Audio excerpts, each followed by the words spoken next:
No, nakita natin ang aklat ng Micah chapter 1 na tinutukoy dito ang paghatol ng Diyos sa naging kasalanan ng Israel at ng kaharian ng Juda. No, pag sinabi nating Kingdom of Israel, ito po ay yung Northern Kingdom, no, yung kaharian na nasa hilaga ng Israel. Ito po ay binubuo ng 10 tribo. At pag sinabi nating kaharian ng Juda, ito po ay yung remaining 2 tribes ng Juda at Benjamin. So alam natin na sabi nga natin, ang unang bumaksak ay ang kaharian ng Israel. Biniyag sila ng Assyria at dinala sa iba't ibang dako. Kaya yung tinatawag nating 10 tribes na to ay kilala rin bilang lost tribes of Israel. Sumunod dito ay yung sa chapter 2, tumutukoy naman ito sa kasalanan ng tao sa kapwa niya. Okay?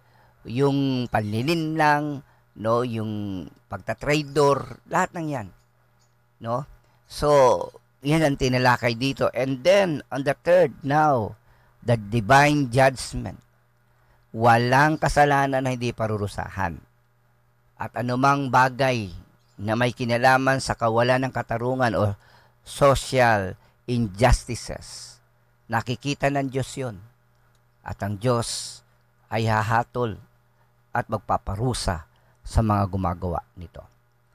Now, as we go on the third chapter, makikita natin ang paghatol ng Diyos, ang pagpaparusa, ang parusang nakaabang sa mga taong ito. Kaya hinatin natin ito sa mga political rulers o mga leaders, no? At kasama na rin dyan ang mga propeta, maging ang iba pang mga pinuno, mga saserdote. Okay? Kaya nga napakalaga, kaya sinabi nga kanina sa verse 8 ng chapter 3, we need the Holy Spirit. No? Ano ang kahinatnan ng simbahan kung ang nangangaral dito ay hindi puspos ng banal na espiritu? Paano kung hindi ang Diyos ang nangunguna sa simbahang ito? So nawawalan ng kapangyarihan, nawawalan ng kabuluhan ang gawain kung ang salita ng Diyos ay nakokompromiso. Amen? Yes. Pwede bang makompromiso ang katotohanan? Yes. So as we study the Word of God, tingnan natin dito. Mamaya makikita nyo yan. So sa chapter 3 verse 1, tinutukoy dito ang mga pamahala at mga tagapanguna. Sabi dito, sinabi ko, makinig kayo. Sabi ko, makinig kayo. Mga tagapanguna ni Jacob at mga namamahala sa kanyang sambayan, ang dapat pairalin ninyo ang katarungan. Amen for that. Sabi dito, dapat pairalin ninyo ang katarungan. Ito ang utos ng Diyos. Pero sabi ng verse 2, ngunit ayaw nyo ng mabuti. Hay, grabe. Maraming tao, maraming alam. At sa maraming alam niya ang tama sa mali. Problema, di naman niya naisasagawa. Alam mo ang nararapat, pero bakit taliwas doon ang sinusundan mo? Kaya sabi dito, ayaw nyo na mabuti. Ang ibig nyo ay kasamaan. Binabalatan ninyo ng buhay ang aking bayan at unti-unting hinihiwa ang kanyang mga laman. Nakikita natin dito, mga kapatid, ang isang illustration. No, paghalintulad ng Diyos sa kalagayan ng bayan mula sa mga kamay ng mga pinuno na corrupt. Ibig sabihin, hindi tapat ng mga lingkod. Nakalulungkot na ang tao ay nanatiling mahirap. Kaya nga, kuminsan, di ko alam bakit sa kabila ng maraming batas tayo na nagpoproteksyon sa mga mahirap, yung gumagawa pa ng batas din ang silang nakikinabang sa halip na ang mahihirap. Karaniwan na pag tumakbo sa politika, ngayon malapit na naman ang eleksyon sa barangay, sa mga kagawad. Okay? Na kung kailan tumakbo at nasa posisyon, nag-i-increase din yung kayamanan nila. no? Kung kailan sila naglingkod, saka rin nag-increase yung kanilang kayamanan, properties. So at what expense, no? Sino magbabayad ng mga bagay na yon? Kundi yung tao. Kaya sabi di inialin tulad ito sa hayop, no? Yung niluto, yung kinakain. Ibig sabihin binabalatan niyo ng buhay ang aking bayan. At unti-unting inihiwa ang kanyang mga laman. No, ganyan daw ang ginagawa ng masamang pinuno. No, sa halip na kabutihan ay kasamaan. Dahil sa paghangad nila sa kapangyarihan at sa kayamanan, gagawin nila ang lahat kahit mahirapan at sabi nga natin, magdusa ang bayan. Sabi nga dito, grabe yung ilustrasyon. Binabalatan nyo ng buhay ang aking bayan at unti-unting inihiwa ang kanyang mga laman. Hallelujah. Ang sabi ng verse 3, sila'y inyong nilalamon.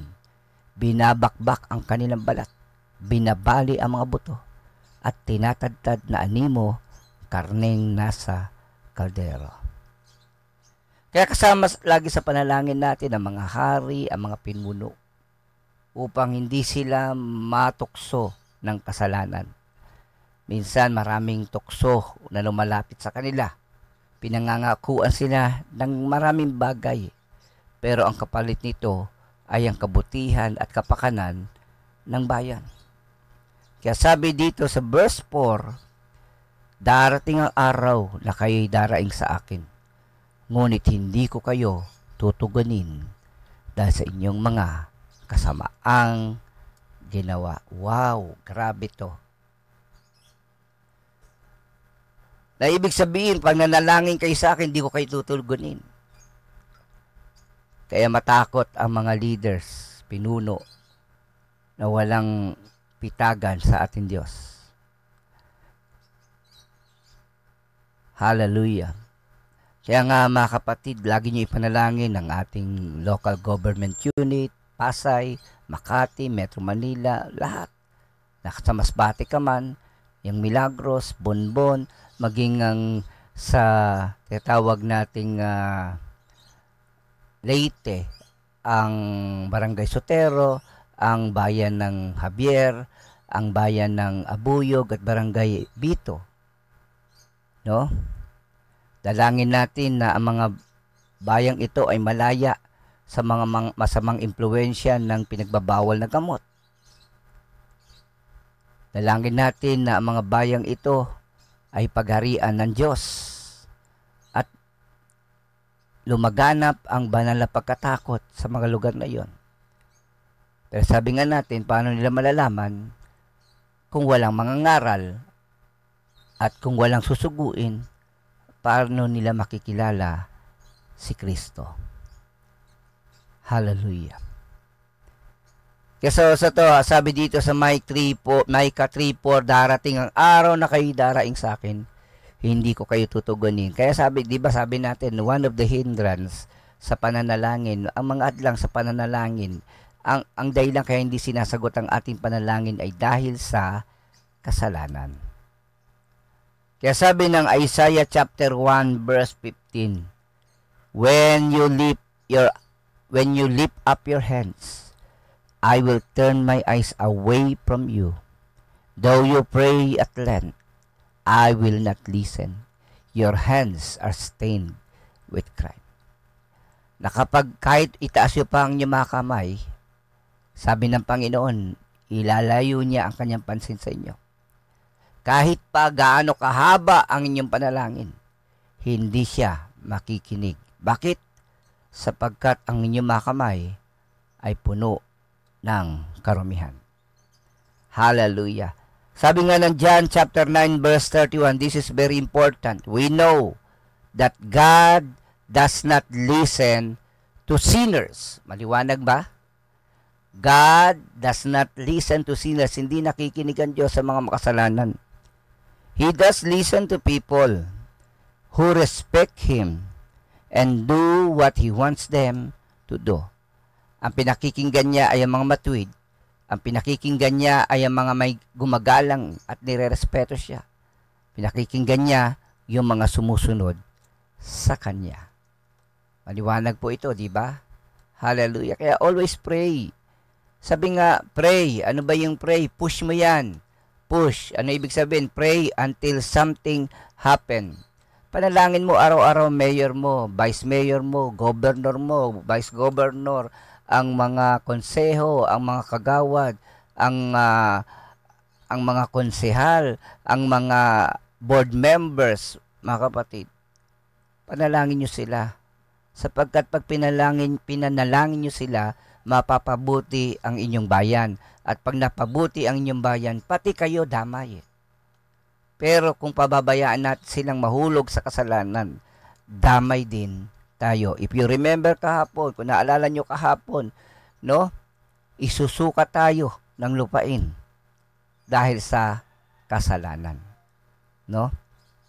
Madadamay pati ang kapaligiran, pati ang lupain. Okay? So ano naghihintay sa mga hindi tapat na lingkod, bayan? No? Mananagot sila sa Diyos. Marahil na itatago nila ang kamalian nila at mga kasalanan sa harap ng tao at hukuman, pero sa harap ng Diyos, alam ng Panginoon ang kanilang puso at wala sa kanilang makatatakas sa paghatol ng Diyos. Hallelujah. Micah chapter 3 verse 5, ito naman yung tumutukoy sa mga propeta ng Diyos. Okay? Ang sabi ng verse 5, ganito sinasabi ni Yahweh tungkol sa mga bulaang propeta na naging dahilan ng pagkaligaw ng bayan ko. So, ibig sabihin, kung bulaan ang propeta na nagtuturo o nagpapayag, sa halip na maligtas, maliligaw ang bayan. Amen. Totoo po yan. Hindi yung basa-basa merong tatayo at magbabasa ng Biblia, yun na yun. No. Sapagkat sabi nga, kung di rin naman galing sa Diyos ang kanilang pinapahayag, wala rin. At hindi ito makakatulong. At sa halip, ito'y magpapahamak pa sa bayan. Ang sabi dito, kapayapaan ang bati nila sa mga nagpapabuya sa kanila. Wow. Grabe yung salita dito. Kapayapaan ang bati nila sa mga nagpapabuya sa kanila. Sa mga sumusuporta, nagbibigay sa gawain.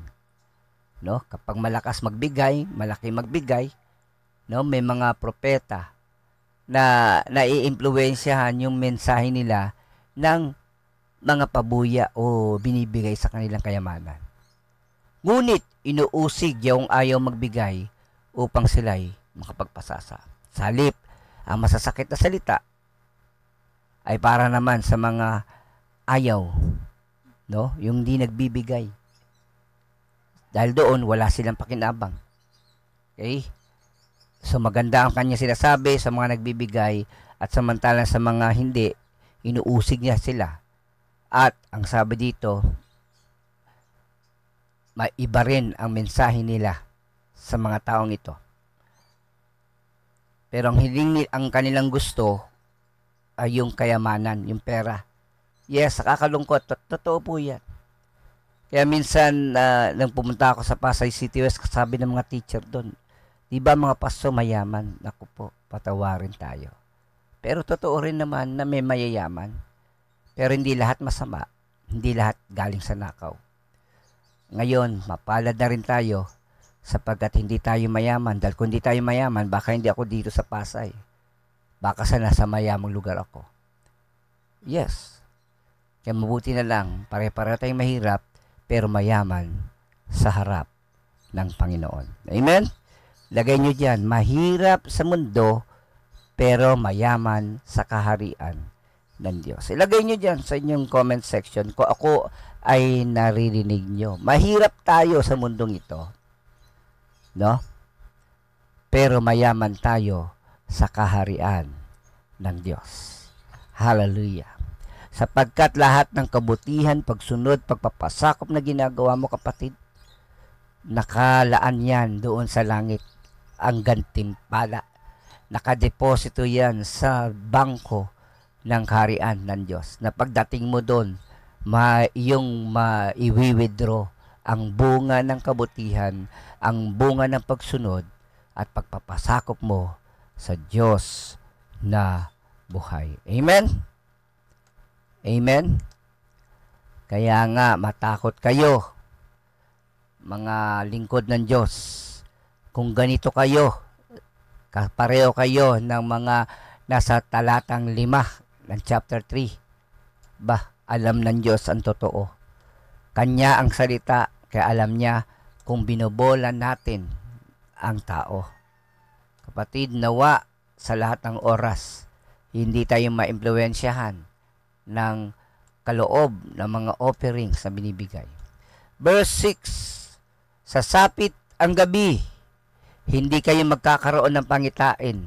Lalaganap ang dilim, subalit hindi kayo tatanggap ng payag mula sa Diyos. Ito ang pinakamabigat sa mga propeta kapag wala na silang tinanggap na kapayagan. Ano pa silbi nila? Parang isang guro na nagtuturo. Kapag nawala na siya ng dila, ano na? Paano siya magtuturo? Okay? Kaya sabi dito, pagdating ng oras, hindi sila tatanggap ng pangitain. At sabi dito, lulubog ng araw para sa mga propeta, malagim ang kahihinatnan nila. Kaya nga ho mga kapatid, kahit sa ating gawain, kahit sa bansa Pilipinas, maraming tumayong propeta na sinasabi nila, sabi ng Diyos, ito ang sabi ng Diyos, ito ang sabi ng Diyos, and yet, bigla, hindi naman yun na nangyari. So, anong tawag natin sa kanila? Mga bulaan. Mag-iingat tayo, mga kapatid. Mag-iingat tayo sa kanila. Mag-iingat tayo sa mga taong ito na mabulaklak ang salita. Pero, kapamakan ang naghihintay. Hallelujah. Verse 7, mapapaya ang mga nanguhula. Pagtatawanan ang kanilang mga payag, sapagkat hindi na sila tatanggap ng katugunan mula sa Diyos. Hindi na magaganap ang sinasabi nila, sapagkat hindi ito ayon sa Diyos. At kung hindi ito kalooban ng Diyos, sabi nga, pag mapapaya sila at mawawalang saysay ang kanilang ginagawa. Hallelujah. Praise God. Desire for this. Laging idalangin natin na tayo ay may mga lingkod ng Diyos na puspos ng kapangyarihan. Sapagkat, sabi nga, ang Espiritu ni Yahweh ay sumasa kanila. Kaya ano dito? Makatarungan, buong tapang kong sinisigaw ang mga pagkukulang ng sambayan ni Jacob at ang mga kasalanan ng Israel. Open rebuke is better than secret love. Ulitin ko. Open rebuke is better than secret love. Mabuti na masaktan ng tao sa katotohanan, no? Kaysa naman na sila ay mapahamak dahil sa mga panlilinlang o mga kasinungalingan na kanilang naririnig. Ano bang gusto pakinggan ng tao? Gusto niyang yumaman, gusto niyang magkaroon ng kayamanan, kapangyarihan, katanyagan. Yun na yun. Kaya nakakalungkot isipin na sa mga bagay na yan, mga kapatid, no? Mas gusto pa nila yung mga bagay na gusto nila salip yung katotohanan na magtutuwid at maglalapit sa kanila sa ating Diyos na buhay. Amen. Hallelujah. Now we go on to the rulers, priests, and prophets. Iba pa. Makinig kayo, mga pangulo ng sambahayan ni Jacob at mga pinuno ng sambahayan ni Israel. Kayo'y nasusuklam sa katarungan at binabaluktot ninyo ang katwiran. Look at this. Nasusuklam sa katarungan at binabaluktot ninyo ang katwiran. Kaya nga ho, mga kapatid, isama nyo sa panalangin ng ating mga kongresista, ang ating mga senador. Yes. Tingnan nyo, pag sila ang nakalabag sa batas, ano ginagawa nila? No? Pag meron silang usapin sa batas, sumaharap ba sila sa hukuman? Gumawa-gawa sila ng batas, ipasusunod sa tao, pero pag sila ang sumira, ano ang ginagawa nila? Sa halip na sila ang magpakita ng halimbawa, sila pa ang nakikitaan ng pagsuway. Isipin nyo na lamang yung isa na nasangkot sa isang patayan sa Bisaya. No? Ano nangyari? Sa halip na humarap, tumakbo. Naalala ko rin yung mga senador na dinimanda sa hukuman na ginawa, nagtago. Yes. Diba? Totoo naman yun eh. Kapag sila ay ikinulong, kailangan maganda yung selda, komportable sila. Pero pag isang pangkaraniwang mamayan ang hinuli ng pulis, magtiis ka dyan, siksikan. Kahit nga sa mga mayayaman, kahit nakasagasa, kahit nakapatay, sa sila ilalagay sa isang lugar na komportable. Hindi natutuwa ang Diyos diyan, nasusuklam siya sa kawalan ng katarungan. At ang sabi dito, yung katwiran, binabaluktot. Yes, totoo ito. Binabaluktot ninyo ang katwiran. Ang sabi sa verse 10, itinayo ninyo ang Sion sa pamagitan ng pagbububo ng dugo. Tinatag nyo ang Jerusalem sa pamagitan ng kasamaan. Kaya sama natin sa panalangin ang ating mga korte, ang ating mga hukuman, sapagkat kung merong kawalan ng katarungan na ginagawa sila, kung ang katotohanan ay kanilang binaluktot at pinairal ang kasinungalingan, nagparusa sila sa walang kasalanan. Kapatid, dugo iyan sa Sion. Sa halip na dinggin tayo ng Panginoon, hindi tayo diringgin. Itinatag ninyo ang Jerusalem sa pamagitan ng kasamaan. Sa halip na pagsunod sa Diyos, pagkalaban pa, pagre-rebelde pa. Verse 11, ang kanyang mga pinunoy na pasusuhol muna bago humatol. Yan. Isipin nyo yun. Ibig sabihin, kapag isang mahirap, idinimanda, kulong ka agad. Samantalang ang mayaman, pwede makapiyansa, o kaya mabigyan ng tinatawag nating pagkakataon, mag-delay, no? I-delay ang mga proceedings sa korte. Mabsent, pwede. Ang kanyang mga pinunoy na papasuhol muna bago matol. Nagpapaupa ang mga saserdote para magturo. Ito yung mga bayaran. Natuturo para magbayad. Okay? At ang mga propeta na may nanguhula dahil sa salapi. Kung naalala nyo sa kasaysayan ng Exodus, yung isang lingkod ng Diyos na binabayaran para isumpa ang mga kaaway nung nagbayad sa kanya. At isa doon sa pinasumpa sa kanya yung Israel. Pero wala siyang nagawa sapagkat sa halip na sumpa, pagpapala ang kanyang binitiwan. Ang sabi dito, ganyan umaasa sila kay Yahweh at sila sabi, nasa kalagitnaan natin si Yahweh, kaya walang kasamaang darating sa atin. So, nakakalungkot pero totoo ito. No? Pinipikit nila sa kasalanan ang kanilang mga mata. Inilalayo nila sa katotohanan ang kanilang pansin at pinaiiral ang kamalian at kawalan ng katarungan. Sabi dito, sasabihin pa nila na sila ay matuwid sa kanilang ginagawa.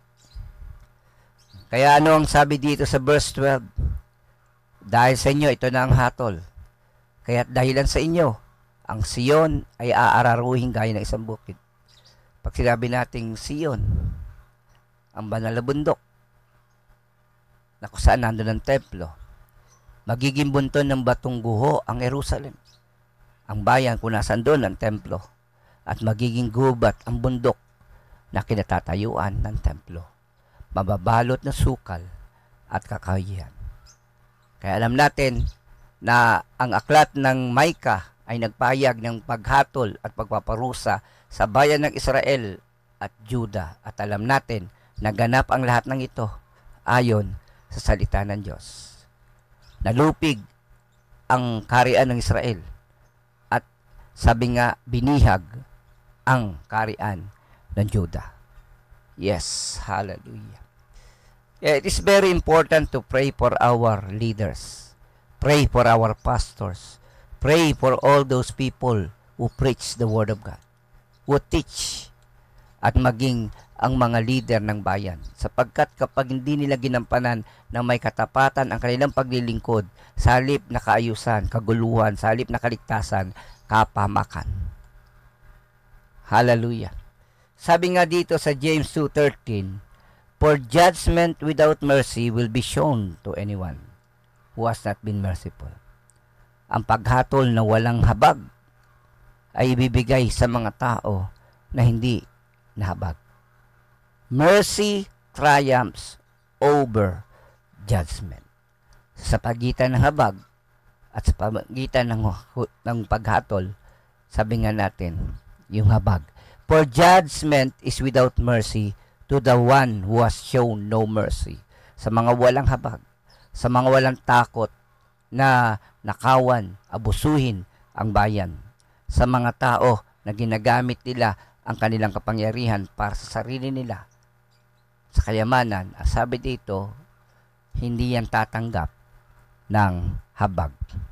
Sabi rin dito mga kapatid, napakaliwanag din sa Proverbs chapter 7, 21-23. With persuasive words, she led him astray. With the flattering of her lips, she seduced him. He followed her immediately. As an ox goes to the slaughter, as a bull stepping into a noose. So ito ang masamang epekto ng mga nanlilinlang, ng mga false prophet teachers. No? Ang sabi dito, magugulat na lang tayo kung tayo ay napadadala sa malililang turo. Mararamdaman mo na lamang sa verse 23, until an arrow pierces his liver, like a bird darting into the snare, not knowing it will cost him his life. Di niya alam, ang dulo nun, kapamakan, kamatayan. Hallelujah. Praise the Lord. That's why, maging manatili tayo, maging katulad tayo ng mga taga-Thessalonica, na habang nakikinig sila, bukas ang salita ng Diyos, ang Biblia, tinitingnan nila, pinakikinggan nila ang mga tinuturo kung ito ay ayon sa salita ng Diyos. No? Buksan niyo ang mga Bible niyo pag may nangangaral upang makita niyo kung totoo o hindi. Kaya sabi dito sa 2 Peter, no? Chapter 2 verse 1. But false prophets also arose among the people, just as there will also be false teachers among you, who will secretly introduce destructive heresies, even denying the Lord who bought them, bringing swift destruction upon themselves. Ibig sabihin, sa gitna ng mga bulaang propeta at tagapagturo, mabilis ang kanilang kaparusahan. Mabilis ang paghatol ng Diyos sa kanila. Kaya kaiingat kayo. We have the Holy Spirit and we have the Word of God. Pray. Panalangin nyo kami na magkaroon kami ng pagkakataon makapangaral at magpahayag ng katotohanan. Maglapit ng mga kaluluwa sa Panginoon. No? Huwag nyo kaming hatulan, ipanalangin nyo kami.